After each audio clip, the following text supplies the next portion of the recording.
Place present but having internet connection issues.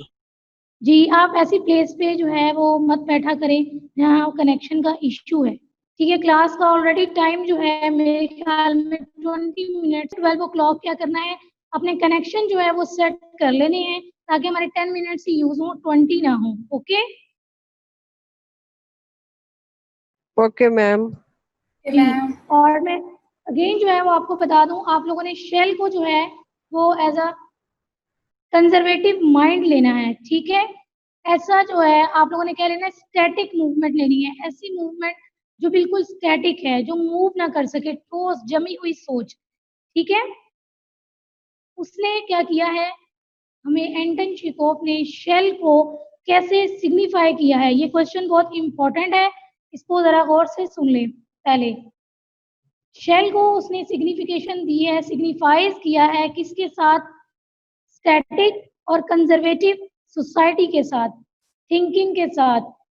ठीक है, ऐसे लोग या ऐसी सोसाइटी या ऐसी पर्सनैलिटीज जो मूव ना कर सके, जो इनोवेशंस को, ठीक है, न्यू थिंग्स को, टेक्नोलॉजी, वो कुछ भी हो सकता है। ठीक है, सोसाइटी की न्यू चीजों को वो एक्सेप्ट नहीं कर सकते, इसलिए उन लोगों को उसने कहा है कि वो एक शेल में है। ठीक है, वो कंजर्वेटिव माइंड है। कंजर्वेटिव का मतलब जो है वो प्रोटेक्शन नहीं, बल्कि न्यू चीज़ों को जो एक्सेप्ट नहीं करते, जदीद हालात को या जदीद चीज़ों को, या वो कुछ भी हो सकता है, उनको जो एक्सेप्ट नहीं करते, उन लोगों को कंजर्वेटिव थिंकिंग वाले पर्सनैलिटीज बोला जाता है या कंजर्वेटिव माइंडेड पीपल बोला जाता है। It's okay, are you Yes, clear? ma'am. Yes ma'am. जी, आपने अकॉर्डिंग टू ऑथर जो है उसकी थिंकिंग जो है वो लेकर चलनी है, खुद से उसके मीनिंग्स जो है वो सजेस्ट नहीं करने। ऑथर ने शेल को conservative thinking, society, ready to no, move और स्टैटिक, इन चीजों के साथ उसने रिलेट किया है। ठीक है, जो लोग जो हैं वो कुछ भी हो जाए, वो एक ही सोच पर जो है वो जमे रहते हैं, स्टैटिक उसने मूवमेंट बोला है इसको, या फिर आप कंजर्वेटिव माइंड बोल सकते हैं। अब मुझे जो आपने क्रिटिकल एप्रिसिएशन लिखकर दिखानी है, उसमें आप बेशक एंटन चेखोव का फुल नेम मेंशन नहीं करना, बेशक सिर्फ एंटन चेखोव मेंशन कर दें। It's okay. आयशा, आपको आवाज आ रही है? Okay, ma'am. आयशा, आपको आवाज आ रही है? कैसी हैं आप आयशा?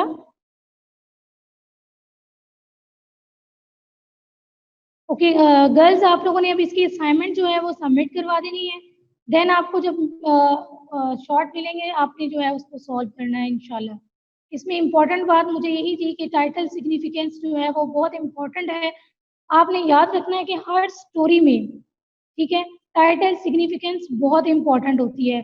टाइटल की सिग्निफिकेंस से ही आपको थीम याद हो जाता है, सेंट्रल आइडिया याद हो जाता है, राइटर्स की थिंकिंग, ठीक है, उसकी शेयरिंग, क्या वो जो है वो हमसे शेयर करना चाहता था, या उसकी क्या फिलॉसफी थी, क्या चीज उसकी लाइफ में जो थी वो इरिटेट थी, या उसने ऑब्जर्व की, या उसको इरिटेट की, या उसने इंजॉय की, तो वो सब चीजें जो है वो हमें पता चल जाती हैं।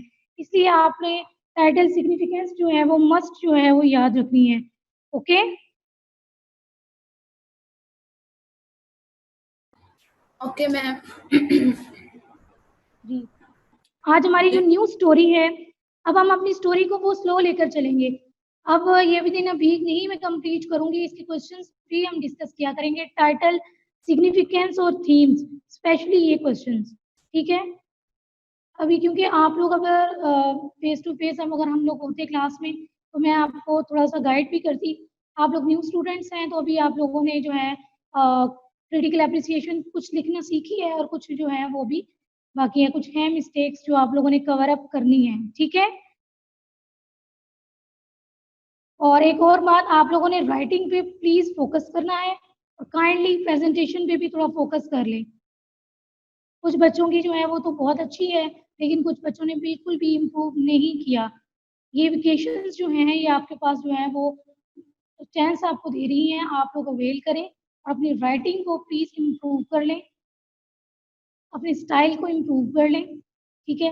हर चीज़ को लिख कर देखा करें, फिर ही आपकी राइटिंग स्पीड भी अच्छी हो जाएगी और इम्प्रूवमेंट भी आ जाएगी। Are you listening class? Yes, yes ma'am. Ma'am. बिल्कुल सुन रहे हैं। जी, सभी आपकी आवाज़ मुझे अब आई है। और आयशा और रिमशा जो है वो रिस्पॉन्स नहीं कर रही बिल्कुल, और महानूर भी नहीं है। ओके, हमारी जो नेक्स्ट स्टोरी है, आप लोगों को जो पिक्चर नजर आ रही है, जरा उस पे अपनी नजरें जो है वो दौड़ाएं। नो मैम, मैं यहीं पे ही हूँ। जी, हमारी नेक्स्ट जो स्टोरी है, we are going to discuss next story, story number 3, the dead. क्या नेम है स्टोरी का? The dead. और ये जेम्स जॉयसी ने लिखी है। किसने लिखी है? James Joyce. जी। और स्टोरी का नेम क्या है class? The dead. The Dead. सब बोलें, वॉइस आप भी। The dead. जी, दी डेड। इस वजह से मैं आपको कह रही हूँ कि आपने इसके टाइटल पे फोकस रखना है। अब डेड का जो टाइटल दिया है, क्यों मेंशन किया है, क्या थिंकिंग हमसे शेयर करनी है उसने, क्या आइडिया था उसके माइंड में जो उसने हम तक पहुंचाने के लिए ये स्टोरी जो है वो बिल्ड की, कैरेक्टर्स इसके अंदर डाले, सेटिंग बनाई और एक स्टोरी बनाकर हम तक पहुंचाई। स्टोरी जो है वो कोई रियल नहीं है, आपको पता है, लेकिन उसके अंदर जो थीम है, उसका सेंट्रल आइडिया है, उसकी फिलॉसफी है, वो आपको अपने माइंड में रखनी होती है, ठीक है। क्योंकि ये शॉर्ट स्टोरीज हैं, इसकी इतनी ज़्यादा लेंथ नहीं है, तो आप लोगों ने कहना है कि छोटी छोटी स्टोरीज हैं तो ऐसे हो जाएगी, या ऐसे नहीं होंगी, ठीक है। आप लोगों ने इसको बिल्कुल भी इसकी तरफ से लीनिएट नहीं हो जाना, ठीक है। क्योंकि आपको थीम्स पे, इसकी फिलॉसफी पे, इसकी टेक्निक्स पे, इसकी नैरेटिव टेक्निक पे, सब चीज़ों पे आपको फोकस करना है, ओके।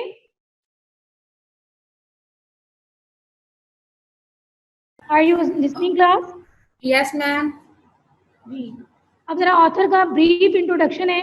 बोर्ड पे जितनी भी स्पेस थी मैंने मेंशन कर दिए हैं पॉइंट्स, बट मैं अपना पेपर जो है वो आपको सेंड करूंगी फिक्स बनाकर।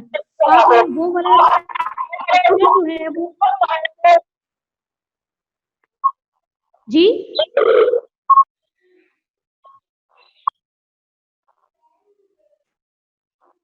आपको आवाज आ रही है क्लास? यस मैम, आ रही है। Yes, ma'am. आ रही है। आप ये अपनी एक्टिविटीज और खुद से जो है वो सेल्फ टॉकिंग जो है वो बंद कर दें काइंडली, फिर ऐसे प्रॉब्लम होगी आपको सुनने में भी और समझने में भी। ये डिस्टर्बेंस जो है वो प्लीज स्टॉप कर दें।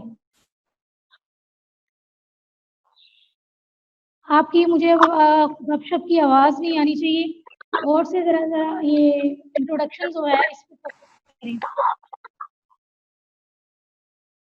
जेम्स जॉयसी जो है, उनका फुल नेम मैंने मेंशन किया है फर्स्ट लाइन में, जेम्स अगस्टिन अलासिस जॉयसी, बट आपने इसको जेम्स जॉयसी के नेम से याद रखना है, the dead written by James Joyce, okay.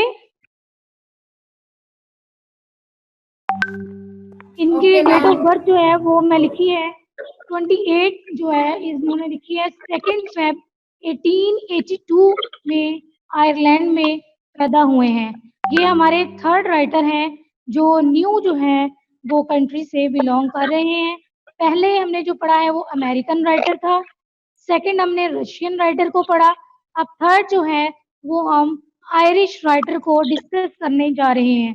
हमने पहले भी एक आयरिश राइटर को डिस्कस किया है BS1 में। कौन थी वो? BS1 में हमने एक आयरिश राइटर को डिस्कस किया था, कौन थी वो? मैम वो था दी राइज ऑफ द मून की वो थी। जी लेडी बिल्कुल, ग्रिगरी मैम। यस जी मैम। Very good. बिल्कुल मैम इसी तरह नेम भूल गए। लेडी ग्रिगरी जो है वो भी एक आयरिश जो है वो प्ले राइट थी। तो सेकंड हमने इस सेमेस्टर में जो आयरिश प्ले राइट पढ़ना है वो जेम्स जॉयसी है, ठीक है। यस मैम, लेडी थी।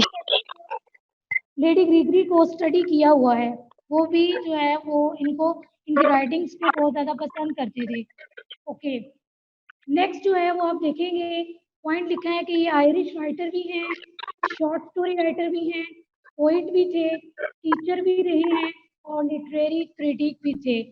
ये ब्रीफ इंट्रोडक्शन जो है जब आपको शॉर्ट में पूछा जाए या आपने लॉन्ग क्वेश्चन में मेंशन करना है, इनफ होंगी ये लाइंस, इनको भी आपने शॉर्ट कर देना है।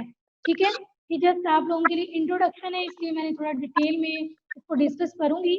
बट जब ब्रीफ इंट्रोडक्शन आएगा, who was the author of the story the dead, याद रखें कि जब भी आपको कोई क्वेश्चन आएगा शॉर्ट, उसके लास्ट पे आपको स्टोरी का नेम मेंशन होगा। ठीक है, पेपर्स में पेपर पॉइंट ऑफ व्यू से बात बता रही हूँ, तो आपने इसको याद रखना है। ये टीचर भी रहे हैं, ठीक है, 2 डिफरेंट जो है वो प्लेसेस पे इन्होंने टीचिंग भी की है, लिटरेरी क्रिटिक भी थे, शॉर्ट स्टोरी राइटर भी थे और लिटरेचर में इनको बहुत ज़्यादा इंटरेस्ट भी था और मेडिसिन को भी इन्होंने स्टडी किया कुछ टाइम पीरियड के लिए। समझ आ रही है ना आपको? Yes ma'am. जी। Yes, ma'am. फोर्थ वाला पॉइंट जरा देखिए, contributed to the modernist grade. तो आपने क्या इसमें समझना है कि इन्होंने जितने भी मॉडर्निस्ट राइटर्स थे, प्ले राइट थे या लिटरेचर के अंदर मॉडर्न सोसाइटी के, मॉडर्न लिटरेचर के, मॉडर्न सेंचुरी के, 20th सेंचुरी के जितने भी अच्छे राइटर्स थे, उनमें इनका नाम जो है वो लिया जाता है, याद किया जाता है। जेम्स जॉयसी जो हैं वो भी मॉडर्न राइटर्स में फेमस जो हैं वो रहे हैं। ठीक है, अब यहाँ पर एक वर्ड लिखा होगा एवंट ग्रेड, इनके लिए ये यूज हुआ है एवंट ग्रेड का नेम, मैंने ब्रैकेट में उसके मीनिंग्स को मेंशन कर दिया है। ठीक है, उनके मीनिंग क्या है, ये बहुत ज्यादा प्रोग्रेसिव और इनोवेटिव और नेट जो है वो राइटर थे, इनोवेटिव थे, प्रोग्रेसिव थे, मीन्स के इनके अंदर जो है वो ये स्पिरिट था आगे बढ़ने का, ठीक है, कुछ कर दिखाने का जज्बा जो है वो इनके अंदर था। ठीक है, ये राइटर्स जो है वो ऐसे नहीं थे बहुत ज्यादा जो डल कह लें आप या फिर कुछ भी नहीं, ये बहुत ज्यादा एक्टिव और इनोवेटिव राइटर्स थे जो आगे बढ़ने का अपने अंदर जो है वो एक स्पिरिट रखते थे। ठीक है, और एक और बात आपको समझा दूं, आयरलैंड में पैदा हुए, डबलिन सिटी में, आपने हमने जो प्ले पढ़ा था वो भी डबलिन का ही था। ठीक है, डबलिन जो उनके एरिया था, आयरलैंड की जो सिटी है डबलिन, उसमें ये पैदा हुए और उन्होंने अपनी तमाम राइटिंग्स के अंदर आयरलैंड को और डबलिन को जो है वो मेंशन किया है। ठीक है,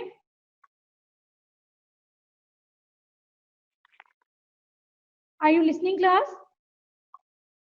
Yes, ma'am. Yes, yes, ma'am. Next इसका पॉइंट जो था वो regarded as one of the most influential and important authors of 20th century.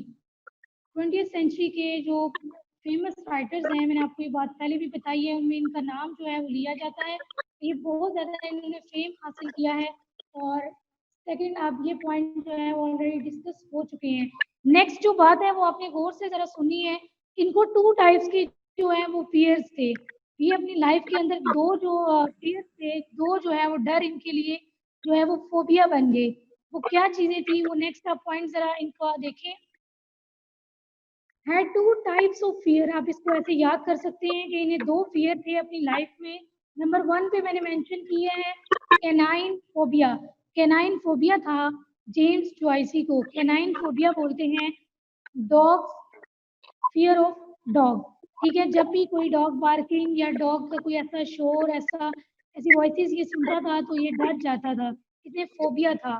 ठीक है, सेकंड इनका फोबिया क्या था, फियर ऑफ थंडर स्टॉर्म्स, ये जो है वो थंडर से, स्टॉर्म से बहुत ज्यादा डरते थे। ठीक है, क्योंकि इनकी ग्रैंड मदर जो है वो इनको बताती थी कि जब भी अल्लाह ताला का जो गुस्सा है, एंगर है, वो एक्सट्रीम पे होता है तो फिर ये जो है वो थंडर्स और स्टॉर्म्स वगैरह जो हैं वो आते हैं, तो उसका एक फियर जो है वो इनके अंदर जो है वो बैठ गया था।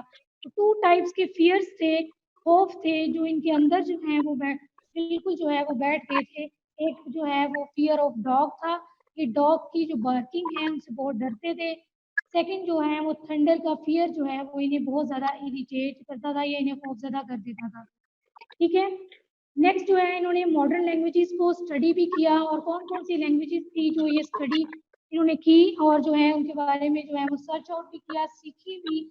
और इंग्लिश, फ्रेंच, इटालियन, ये 3 लैंग्वेजेस थी जो जेम्स जॉयसी जो है उन्होंने लर्न की हैं अपनी लाइफ में। नेक्स्ट पॉइंट जो है वो क्या थे, ये एक्टिव थे लिटरिकल और literary circle in the city. Literature के अंदर, थिएटर्स में जो है वो लिखना, परफॉर्म करना, ये भी एक इनका शौक था। ये बहुत ज़्यादा एक्टिव रहते थे इस चीज़ के अंदर। कि याद रखिएगा कि जेम्स जॉयसी जो हैं जब वो पैदा हुए, इनके जो फादर हैं इन्होंने क्या किया है, इनके फादर को कोई इनहेरिट जो है वो कोई भी वेल्थ वगैरह नहीं मिली हुई थी। ठीक है, जो कुछ भी उनके पास था उन्होंने बहुत ज़्यादा जो है उसको एक्सट्रीम लेवल पे जाकर जो है वो खर्च किया। इनको एक्स्ट्रा वेजेंट बोला जाता है इनके फादर को, कि बहुत ज़्यादा फजूल खर्च थे। इनकी वजह से इनके हालात जो हैं वो डे टू डे जो है वो बहुत ज़्यादा खराब होते चले गए। जेम्स जॉयसी ने जो है वो स्कूल्स भी चेंज किए अपनी जो है वेल्थ प्रॉब्लम की वजह से। ठीक है, या इसलिए इन्होंने स्टार्टिंग से ही पॉवर्टी को, गुर्बत को बहुत करीब से देखा हुआ था। ठीक है, और जब भी ये नए स्कूल में या इनको घर चेंज करना पड़ता था अपनी वेल्थ को देखकर या अपनी प्रॉपर्टी को देखकर, तो जब भी वो न्यू घर में या न्यू स्कूल में जाते थे वो पहले वाले से बिल्कुल जो है वो डाउन होता था, बिल्कुल जो है वो अच्छा नहीं होता था। इनको पहले वाली चीज़ें जो हैं वो ज़्यादा अट्रैक्ट करती थी। इस तरह जो है वो जेम्स जॉयसी ने स्टार्ट में ही अपनी जो पॉवर्टी है और वहाँ पर जो सोसाइटी में जो पॉवर्टी है डबलिन में, उसको बहुत ज़्यादा ऑब्जर्व किया है और अपनी राइटिंग्स में इनको मेंशन भी किया है। ठीक है, समझ आ रही है? जी, Yes, क्या ma'am. किया है जेम्स जॉयसी ने पॉवर्टी को स्टार्ट से ही ऑब्जर्व करना शुरू कर दिया था, अपने घर के हालात की वजह से, पुअर कंडीशन की वजह से। ठीक है, और डबलिन में जहाँ वो रहता था वहाँ के स्ट्रीट्स में ये जो है वो घूमता था और ये ऑब्जर्व करता था सोसाइटी को कि वो कैसे रह रही है, वहाँ पर जो पुअर लोग हैं वो कैसे जो है वो लाइफ को जो है वो लेकर चल रहे हैं। तो इस वजह से इसने ये चीज़ बहुत ज़्यादा मेंशन की है अपनी राइटिंग्स में। आगे चल के हम देखेंगे इसने अपनी तमाम राइटिंग्स में जो अपनी लाइफ में इसने मेंशन की हैं उसमें आयरलैंड को इसने जो है वो मेन थीम जो है वो इसका मेन सब्जेक्ट जो है वो इसका आयरलैंड ही होता था। ठीक है, हमेशा जो है वो आयरलैंड की जो है वो कोई भी इसने थीम लेना है या कोई बात शेयर करनी है, कोई आइडिया जो है वो देना है, चाहे वो पॉवर्टी का है, आइसोलेशन का है, वो डेथ का हो सकता है, वो जो है स्टैटिक मूवमेंट का हो सकता है। तो वो क्या है, वो सब जो है वो रिलेटेड थे। इनके तमाम जो थीम थे वो आयरलैंड की जो सिटी है डबलिन उससे सब जो थीम्स हैं वो रिलेट करते थे, क्योंकि डबलिन की सोसाइटी जो है वो पुअर भी थी, वहाँ के रहने वालों की जो कंडीशन थी वो बहुत पुअर थी। तो जेम्स जॉयसी ने उन्हें कीनली ऑब्जर्व किया है। ठीक है, देन जो है वो ग्रेजुएट जो है वो हुए 1903 में, और फिर वो पेरिस चले गए, आयरलैंड को छोड़कर पेरिस चले गए मेडिसिन की स्टडी के लिए। ठीक है, इसी दौरान आपको मैं बता दूं कि इनकी जो मदर हैं वो बहुत ज़्यादा बीमार हो गई थी। ठीक है,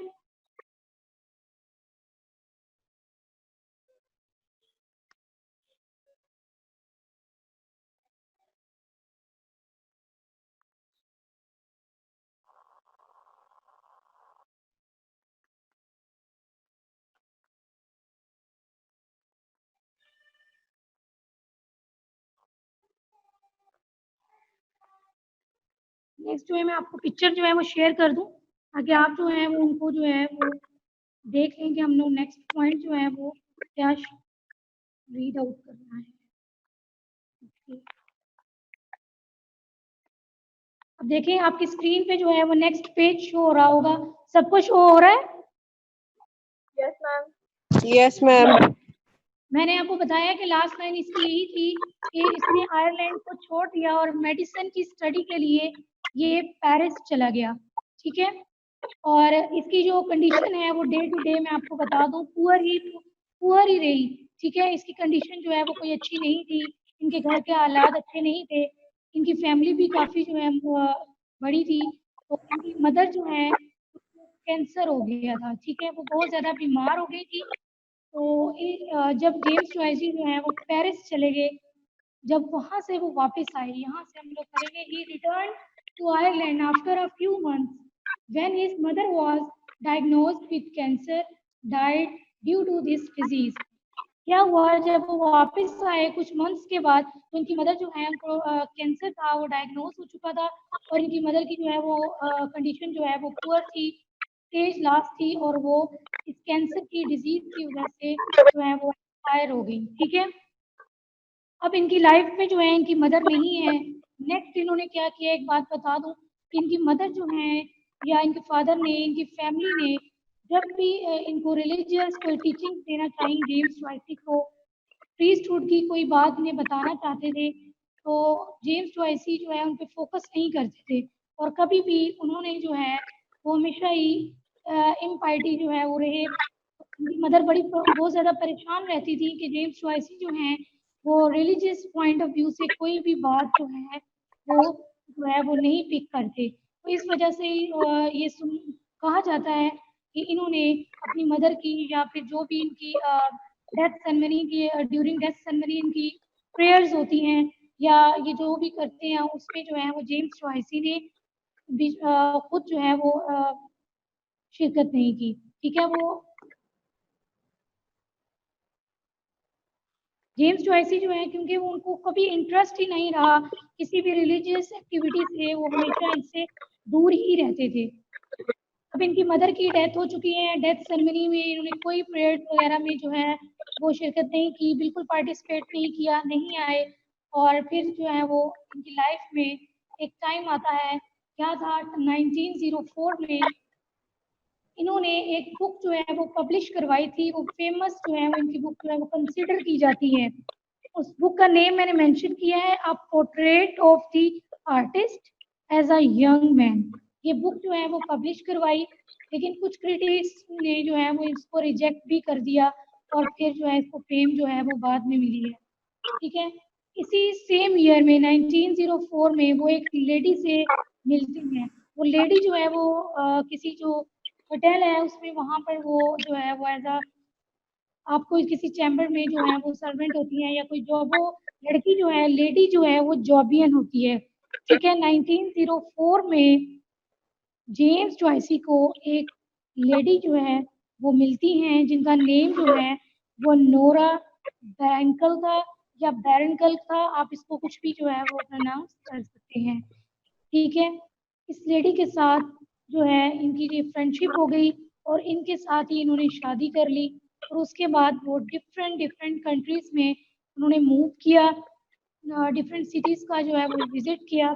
और वो कौन कौन से हैं मैंने मेंशन कर दिया है कि उन्होंने ज़ूरिच, ठीक है, क्राइस्ट और रोम, ये 3 सिटीज़ थे जिनमें जेम्स जोइसी ने जो है वो विजिट किया, मूव किया। 1906 तक इनका यही टाइम पीरियड चलता रहा, जहाँ इन्होंने डिफरेंट जॉब्स जो हैं वो की हैं। डिफरेंट यूनिवर्सिटीज़ में इन्होंने इंग्लिश सब्जेक्ट को, इंग्लिश लैंग्वेज को पढ़ाया भी है, लिंग्विस्ट भी रहे हैं, डिफरेंट लैंग्वेजेस की जो है वो टीचिंग्स जो है वो ये देते थे। लास्ट पे इन्होंने हर जो जॉब्स थी अपनी क्विट की, और एक लास्ट जॉब जो इन्होंने की है वो एक बैंक में इन्होंने जॉब की, ठीक है। With the passage of time जो है इनको भी जो है एक डिजीज जो है वो डायग्नोज हुई। वो डिजीज क्या थी, वो अल्सर था। जेम्स जोइसी को with the passage of time एक डिजीज जो है वो डायग्नोज हो जाती है, वो थी अल्सर। इन्होंने बहुत दफ़ा जो है वो इम्प्रूव करने की कोशिश की, लेकिन अगेन जो है वो रीलैप्स्ड कर जाते थे, अगेन जो है वो इस बीमारी में भी जो है वो मुब्तला हो जाते थे। तो वो कौन सी इनकी डिजीज़ थी, अल्सर की डिजीज़ थी। यहाँ मैंने मेंशन किया है 1941 में इनकी एक सर्जरी जो है वो अल्सर के लिए की जाती है। अंडरवेंट का मतलब जो है वो मुब्तला होना उस बीमारी में, ठीक है। 1941 में ही उस बीमारी से लड़ते हुए जेम्स जॉयसी की डेथ हो जाती है। ठीक है, are you listening? Yes, ma'am. Yes, ma'am. Yes, ma'am. 1941 में इनका लास्ट पीरियड था, मतलब लास्ट फेज थी जब इनको अपनी बीमारी से लड़ना भी पड़ा और फिर इनकी डेथ हो जाती है 1941 में 13 जनवरी मैंने मेंशन कर दिया। इसके कुछ फेमस वर्क हैं जो आपको याद रखने हैं और मेंशन भी करने हैं, तो मैंने मेंशन किए हैं, देखिए ज़रा। दी डेड जो हमने स्टोरीज की पढ़नी भी है, एवलिन, एरवे और डबलिनर। डबलिनर आप लोगों ने याद रखना है, डबलिनर एक वॉल्यूम है जिसके अंदर जेम्स जॉयसी ने 15 शॉर्ट स्टोरीज को लिखा था। ठीक है, तो डबलिनर की वॉल्यूम में जो लास्ट स्टोरी थी इसकी 15 शॉर्ट स्टोरीज के अंदर जो लास्ट वन थी वो डेड थी। ठीक है, जो हमने अपने सिलेबस में रीड आउट भी करनी है। ठीक है, ये 4 जो है स्टोरीज आप लोगों ने इसमें, ये इसके वर्क हैं, आपने मेंशन कर देने हैं शॉर्ट क्वेश्चन में जब आपको ये क्वेश्चन जो है वो पूछा जाएगा। दी डेड के बारे में मैंने एक लाइन जो है वो कुछ मेंशन किया है, वो जरा देख लें। ये लास्ट स्टोरी थी डबलिनर की और ग्रेटेस्ट स्टोरी जो है वो कंसीडर की गई, और इसका जो कंसर्न है वो डेथ से है। डेथ किसकी होती है? किसी पर्सनैलिटी की डेथ हो जाती है, किसी के जो है वो इमोशंस की डेथ हो जाती है, या किसी की कंट्री या किसी सोसाइटी के जो है वो फीलिंग्स या इमोशंस उनकी डेथ हो जाती है। तो किस चीज़ की डेथ के बारे में जेम्स जॉयसी हमें बताने की कोशिश करना चाह रहे हैं या उन्होंने इस स्टोरी में मेंशन किया है, कि इंशाल्लाह हम जब स्टोरी रीड करेंगे उसके थीम्स को डिस्कस करेंगे तो आपको समझ में आ जाएगी कि यहाँ जो डेड का लफ्ज़ है ये किस चीज़ को जो है वो सिग्निफाई कर रहा है। ठीक है, लास्ट लाइन मैंने एक लिखी है, his native country remained basic to all his writings. इसकी तमाम राइटिंग्स में इसने जो पोइम्स लिखी, जो नॉवेल्स लिखे, जो भी इसने जो है वो अपनी आर्टिकल्स लिखे, उसमें इसने अपनी जो बेसिक इसकी कंट्री थी, इसका होमलैंड था आयरलैंड, डबलिन में। तो जब यहाँ ये पैदा हुआ, यहाँ इसने हर चीज़ को कीनली ऑब्जर्व किया, उसको इसने बेसिक जो है वो सेंटर रखा है अपनी राइटिंग्स में। कोई भी बात शेयर करेंगे, कोई भी थीम देने की कोशिश करेंगे तो वो किससे रिलेटेड होगा? इसके अपने जो होमलैंड जो है वो डबलिन से, आयरलैंड से वो कंसर्न होगा। ठीक है, are you listening? Understood class? Yes, ma'am. ये हमारी Yes, लास्ट लाइन ma'am. थी। यस वॉइस आपको क्लियर होगी ये बात?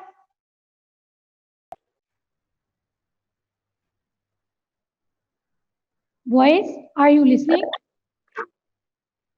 Yes, ma'am.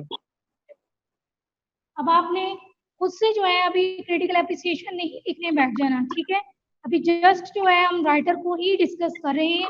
कल जो है वो इसकी एक मेन पॉइंट जो है वो मैंने डिस्कस करना है, फिर हम जो है वो इसके करेक्टर्स को डिस्कस करेंगे आराम आराम से लेकर। ये बहुत इंपॉर्टेंट स्टोरी है, इसके क्वेश्चन भी लॉन्ग जो है वो बहुत इंपॉर्टेंट है। तो आप लोगों ने इसको जो है वो आगे खुद से इसकी क्रिटिकल एप्रिसिएशन या करेक्टर्स जो है वो नहीं लिखने।